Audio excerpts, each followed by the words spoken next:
በዚህ ቀን በጠዋቱ እንዴት አፍሪካን ሳልመግብ ዝም ብዬ እንደ ህፃን ተኛለሁ ብዬ በሌሊት ተነሳሁኝ። ከዛ በኋላም እየርኩበት ያለውት 1500 እንቁላል ጣይ ዶሮዎቻችን ማኔጅ የምናደርጋቸው ዶሮዎቻችን ያሉበት ፋርም እየርኩኝ ነው። ይሄ የሚሆነበት ምክንያት ምንድነው? ዶሮዎቹን የአንድ ቀን ጫጩቶች እያሉ ስላስገባናቸው ካስገባንበት ጊዜ ጀምሮ ያለው ኩሳቸው በጣም ተከምሮ ስለበዛ አሁን መቀነስ ስላለበት ያንንም ደግሞ እኛ ለቢኤስኤፍ ፋርማችን ስለምንፈልገው እሱን ለመጫን ነው እየርኩ ያለው። ስለዚህ ባጃጅን በመጠቀም የተወሰነውን እዛ ያለውን ጭነን ወደ ፋርማችን ለማምጣት ወጣን ማለት ነው። ስለዚህ ያው ከከተማ ትንሽ ራቅ ያለ ቦታ የፋርም ቦታ ነው ያለው። ወደዛ ጉዟችንን አደረግን። ከዛ በኋላም እዛ ደረስን። ስናየው ብዙ ነው ሰራተኞቻችን ያወጡልን። ኩሱም በጣም አሪፍ ኩስ ነበር። ማለትም በደንብ በብዛቱ በጣም ኩሱ የበዛበት የዶሮ ቤት ቆሻሻ አይነት ነበር። ያ ደግሞ እንደምታውቁት ለቢኤስኤፍ በጣም ወሳኝ ስለሆነ ደስ ብሎኛል። ከዛ በኋላም እሱን ወሰድን። ከዛ በኋላም ኩሶቹን በባጃጃችን ላይ ጫንን። ከዛ በኋላ ጭነን ደግሞ ወደ ቤታችን ተመለስን፣ ወይም ደግሞ ቢኤስኤፍ ፋርማችን ጋር ተመለስን። ከዛ በኋላ በቪዲዮ ላይ እንደምትመለከቱት ለቢኤስኤፎቻችን ዌስቱን ሰጠን ማለት ነው። ዌስቱን ሚክስ ማድረጉ በጣም አስቸጋሪ ነበር። በጣም ብዙ የውሃ መጠን ጠይቆኛል። ስለዚህ እሱ ሚክስ ማድረግና የውሃ መጠኑን 60 በ40 አካባቢ ማድረግ ያስፈልጋል። የውሃ ኮንተንት መጠኑን 60% አድርጋችሁ ታበሰብሱታላችሁ ማለት ነው። ስለዚህ በማንኛውም ሰዓት የደረቀ የዶሮ ኩሶችን ካገኛችሁ በውሃ ማርጠብና ትንሽ እንደኔ ቶሎ ብላችሁ ባትጠቀሙትም ጥሩ ነው። ምክንያቱም እኔ አሁን እዚህ ጋር ተጠቀምኩት እንደነገርኳችሁ በጣም ኩሱ ስለበዛ ችግር የለውም ወይ ወዳው ብጠቀም ብዬ ነው። ግን ትንሽ ፈርመንት እንዲሆን ለአንድ ቀን ውሃ ጨምራችሁበት ሚክስ አድርጋችሁ ከዛ በኋላ ብትጠቀሙት መልካም ነው። እኔ ግን እዚህ ጋር ያው ብዙ ውሃ ፈጀብኝ። ከ20 ሊትር በላይ በሚሆን ውሃ ሚክስ ያደረኩት። ከዛ ሚክስ ካደረኩት በኋላ ትንሽ እንዲቆይ ያደረኩትና እሱ በደንብ ከውሃው ጋር እስኪዋሃድልኝ ድረስ ሁለተኛውን ሳጥን አመጣውኝ። እዚህ ላይ ደግሞ የምጨምረው ያው የአንድ ቀን ጫጩቶቻችን ካሉበት ቦታ እየመጣን የዶሮ ኩስና ሌላ ቆሻሻዎችን ነው ማለት ነው። ስለዚህ እሱን ጨመርኩበት። ይሄኛው ትንሽ ሰጋትራዎቹ ይታያሉ። ምክንያቱም ዶሮቹ ከገቡ በጣም ትንሽ ቀን ስለሆነ የተወሰነ ሰጋትራው አለው። ስለዚህ ሰጋትራው ግን ችግር የለውም። ምክንያቱም ቤኤስኤፎቹ እንደሚታወቀው የሚፈልጉትን ነገር ይበላሉ፣ የቀረውን ደግሞ ይተውታል ማለት ነው። ስለዚህ ሰጋትራውን ይተውትና የሚፈልጉትን ኩሱንና የተለያዩ ውስጥ የሚፈልጉትን ነገር ከበሉ በኋላ የቀረውን ስለሚተውት ምንም መጨነቅ አያስፈልገውም። ስለዚህ የተወሰነ ያክል ቦታ ግን ስለያዘብኝ በወንፊት ልለየው ሞከርኩኝ፣ ግን ስላልቻልኩኝ በቃ እዛው ተውኩት። ስለዚህ ሲመገቡት ደግሞ ሪዛልቱን የምናይ ይሆናል ማለት ነው። የዚህን ኩስና የዚህን ኩስ ልዩነት ልንገራችሁ። ይሄኛው ከጫጩቶች ቤት የወጣ ነው። ስለዚህ ሰጋትራው አዲስ ስለሆነ ሰጋትራው ይበዛል ማለት ነው፣ ወይም ደግሞ ያስቸግራል። ግን በቃ ሰጋትራው እንዳለየው ራሱ ይሄ አሁን እንዳለ ዶሮ ኩሱ ምናምን ያስጨንቃል። ስለዚህ እነሱ ራሱ ያጸዱታል። በቪዲዮ ላይ አሳይቻችኋለሁ። ይሄንን ባልተውታውን ያስቀሩታል። ይሄኛው ኩስ ደግሞ የእንቁላል ጣይ ዶሮዎች ኩስ ነው። ስለዚህ ኦልሞስት ሰጋትራውም ተቃጥሎ አልቋል፣ ወይም ደግሞ ተቀላቅሎ ድቅቅ ብሎ ማጥቷል፣ ሚክስ ሆኗል ማለት ነው። ስለዚህ እንደዚህ አይነት መጋገር ነገር ሁሉም ይፈጠራል። ስለዚህ ይሄ አሁን አብሶሉት የሆነ ምግብ ነው ማለት ነው። ስለዚህ ለሁለቱም እንሰጣቸዋለን። በጣም አድካሚ ስራ ነው። ይሄኛውን እዚህ ላይ ልቀላቅለው ነበር። ይሄኛው ብዙ አልመሰለኝም፣ ግን ሰጋትራው ስፔስ ስለያዘ ትንሽ ውሃ ሲጠጣ ትንሽ ይረጋጋል፣ ይወርዳል ወታች። ይሄኛው ደግሞ ያው እንደዚህ ነው። ስለዚህ ዝም ብዬ ልጨምረውና እየተመገቡ ሄደው ቦታው ከጠበባቸው ሌላ ሶስተኛ እንደዚህ አይነት ሳጥን ይመጣና ይጨመርላቸዋል። ሌላ ሳጥን ስላለ ችግር የለውም በሚለው ነው። ስለዚህ ይሄ ነው የእንቁላል ጣይ ቤት ቢሆን ይመረጣል፣ ምክንያቱም በጣም ደቃቅ ነው። ይሄኛው ግን ወሳኝ ነው፣ ግን አት ዘ ሴም ታይም ደግሞ ሰጋትራ ይበዛዋል ነው። ስለዚህ ምንም ማድረግ አይቻልም። ግን ቤኤስኤፉ ብቻውን ምግቡን የሚፈልገውን ነገር ባልተው ይሄንን ለብቻው የማስቀረት አቅም ስላለው መጨነቅ አያስፈልገውም። እንደዚህ ታደርጉታላችሁ፣ ውሃ ተጨምሩበታላችሁ። ውሃ ይሄኛው አልበቃ ብሎት ነው፣ መጀመሪያ በቪዲዮ ላይ ያያችሁት ነው።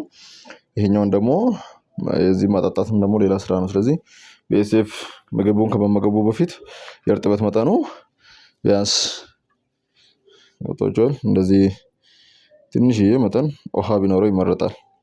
ትንሽዬ እንደ ባሶ አይነት ባሶ ምናምን ሲዘጋጅ እንደሚደረገው ማለት ነው። ቀጣዩ ስቴፕ የሚሆነው ምንድነው? ቤኤስኤፎቻችንን ወደሱ መገልበጥ ነው ማለት ነው። ስለዚህ ይሄም እንደምታዩት ያው ሰጋትራ ያለውን ምግብ ሰጥቻቸው ነበር ከበፊት፣ ማለትም የዶሮ ኩስ ሰጥቻቸው ነበር። ተመገበውት። የሞቱ ዶሮችንም ሰጥቼው ነበር።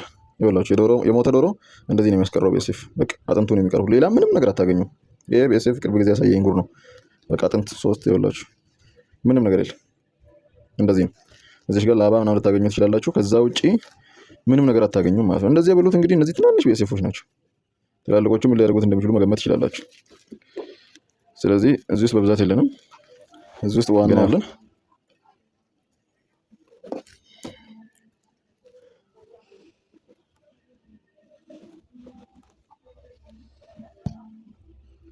በቃ እነዚህ ይግቡበት ይውቀጡት ማለት ነው። ጓንት ተጠቀሙ የምትሉ ሰዎች ጓንት እንጠቀም። ለቢኤስኤፍ በጣም ንጹህ የሆነ ነገር ነው።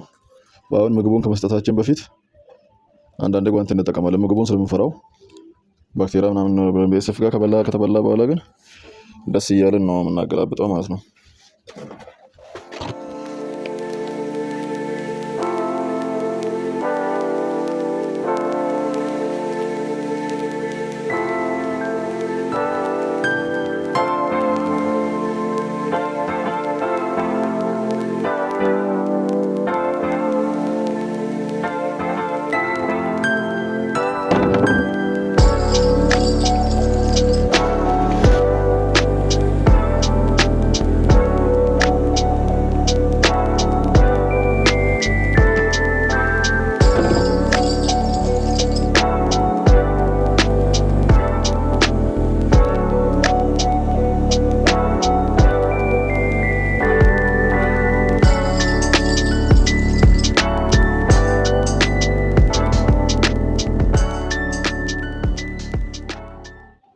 እዚህ ጋርም አለ።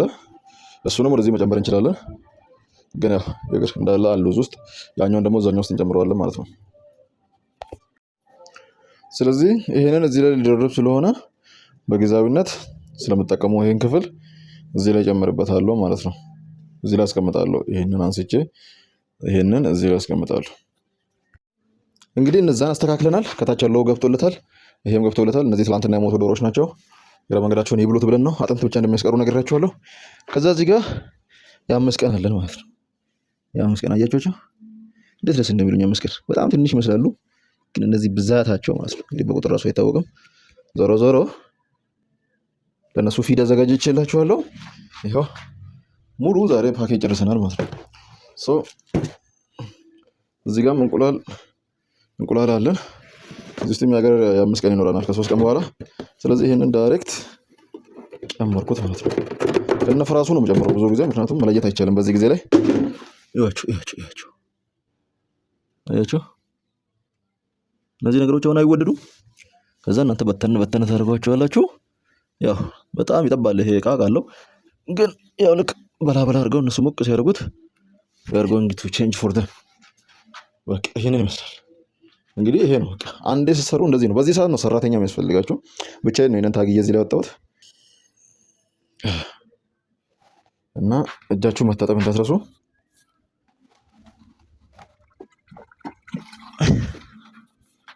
ቆሻሻ እጅ ንጹህ ብር ይላል እና እዚህ ጋር ነው በቃ ይሄንን ጨርሰናል። ስለዚህ ከዚህ ውስጥ ምን ያክል ኪሎ ይገኛል ብለው በጣም አደጋሽ ነው። ለዚህ ነው በዚህ ክላስ ውስጥ ብዙ ነገር መስራት ይችላል።